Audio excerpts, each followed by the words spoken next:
আসসালামু আলাইকুম। Math class channel থেকে সবাইকে স্বাগতম। আজকে আমরা ষষ্ঠ শ্রেণীর ৬৫ পৃষ্ঠা অনুশীলনী ৩.১ ৬ নংয়ের গ নিয়ে আলোচনা করব।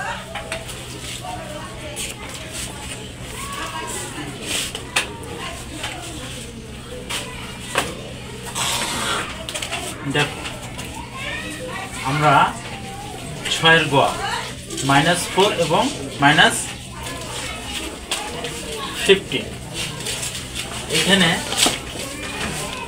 আমরা কি বলেছে যে নিম্নে প্রদত্ত সংখ্যাদ্বয়ের মধ্যবর্তী কয়টা সংখ্যা? দুইটা সংখ্যার ভিতরে মধ্যবর্তী পূর্ণ সংখ্যার মানের ঊর্ধ্বক্রম অনুযায়ী সাজাইতে হবে। কিভাবে সাজাইতে হবে? ঊর্ধ্বক্রম বলতে কি, মানে নিচ থেকে বা ছোট থেকে বড় ঊর্ধ্বক্রম অনুযায়ী সাজাইতে হবে। তাইলে আমরা এখানে কিন্তু সাজাইছি, কিন্তু তারপরেও সংখ্যা রেখার মাধ্যমে আমরা একটু বুঝাবো। সেটা হলো এভাবে একটা সংখ্যা দিই। আমরা সংখ্যা দেওয়ার পরে আমরা এখানে কি দিব? শূন্য দিব। শূন্য দেওয়ার পরে এভাবে এই পাশে যত আসবে অত কি হবে? মাইনাস চিহ্ন হবে, মাইনাস। তাহলে আমাদের এখানে কি আছে? ধরো কি আছে? 4 মাইনাস, তারপরে এখানে আমরা দিয়ে দেই 15 মাইনাস। তাহলে আমাদের এই ভিতরের চিহ্নগুলো এখানে কি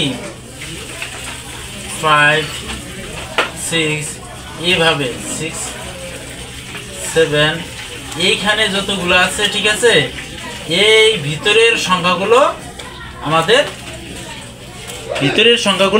কি উত্তর হবে। কি বলছে এখানে? যে মধ্যবর্তী সংখ্যা। তাহলে আমাদের এই 15 আর এই যে 4, এই 15 আর 4 এর এই দুইটা সংখ্যা বাদে ভিতরের যে সংখ্যা, সেই সংখ্যাগুলোই আমাদের উত্তর। এখানে কি বলছে? যে ঊর্ধ্বক্রম অনুসারে সাজাতে হবে। তাহলে ছোট থেকে বড়র দিকে সাজাতে হবে, ঠিক আছে? ছোট থেকে বড়র দিকে সাজাতে হবে। এটা কি সাজানো হয়েছে? হ্যাঁ, এখানে সাজানো হয়নি। ঊর্ধ্বক্রম অনুসারে। তাহলে ঊর্ধ্বক্রম কি? এটা নিম্নক্রম হয়ে গেছে, ঠিক আছে? আমাদের এটা উল্টাইতে হবে।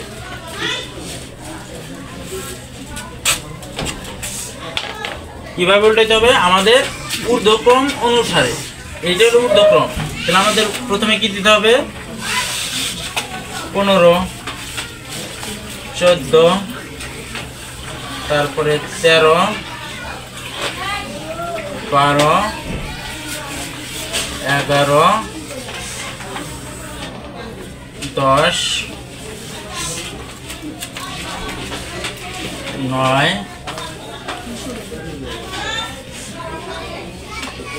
8 7 6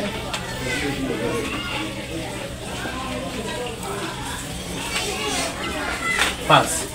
কথা হলো মাইনাস চিহ্ন দিয়ে যত সংখ্যা বাড়বে মানটা তত কমবে, ঠিক আছে?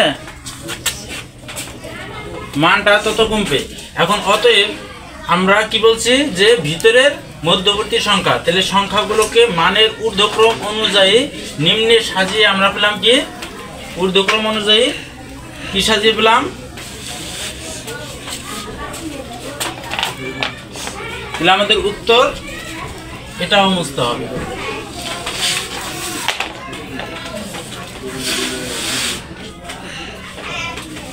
এখানে কি হবে? কমা হবে।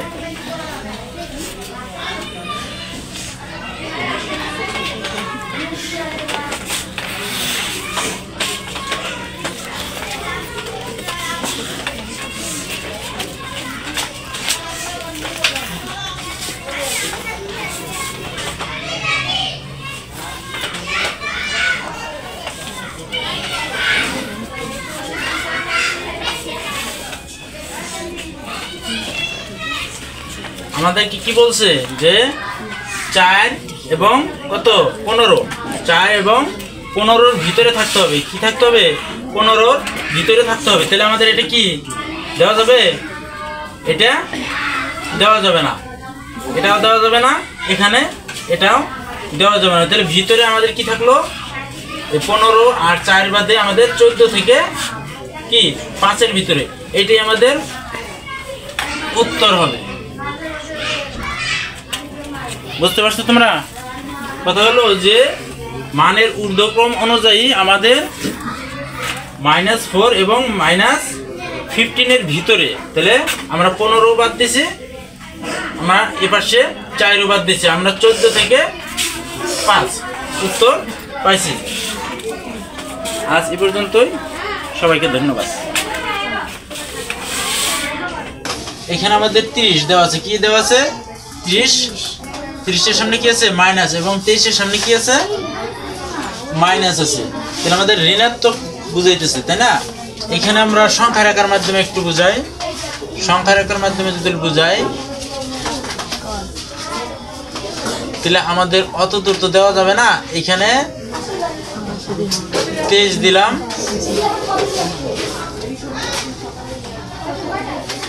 23, আর এখানে 30 মাইনাস, তাই না? এই যে ভিতরে যে সংখ্যাগুলো থাকবে, এই দুইটা বাদে, এই দুইটা বাদে ভিতরে যে সংখ্যাগুলো থাকবে আমাদের উত্তর হবে ওগুলো। এখানে কি বলছে? নিম্নে প্রদত্ত সংখ্যাদ্বয়ের, এই এদিকে দেখো, নিম্নে প্রদত্তের সংখ্যাদ্বয়ের এই সংখ্যা এবং এই সংখ্যা ভিতরে যে সংখ্যা, সেই সংখ্যাগুলোর মানের ঊর্ধ্বক্রম অনুসারে সাজাইতে বলছে। তাহলে এর ভিতরের সংখ্যা আমাদের কি?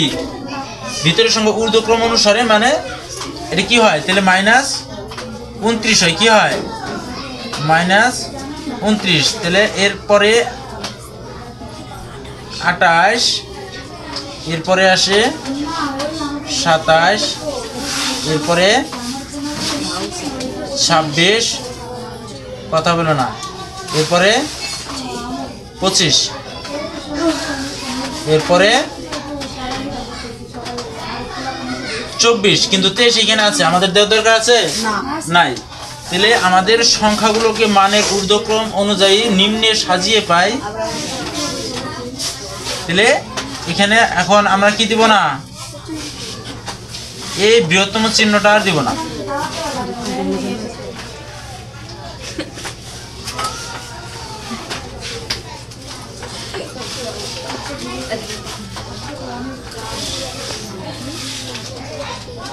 এটাই উত্তর, ঠিক আছে?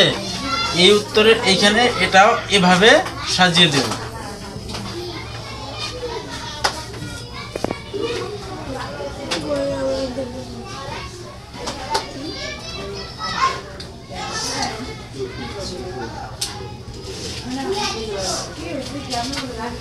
বুঝতে পারছো যে 30 এবং 23 এর ভিতরে, এখানে 19 কেন?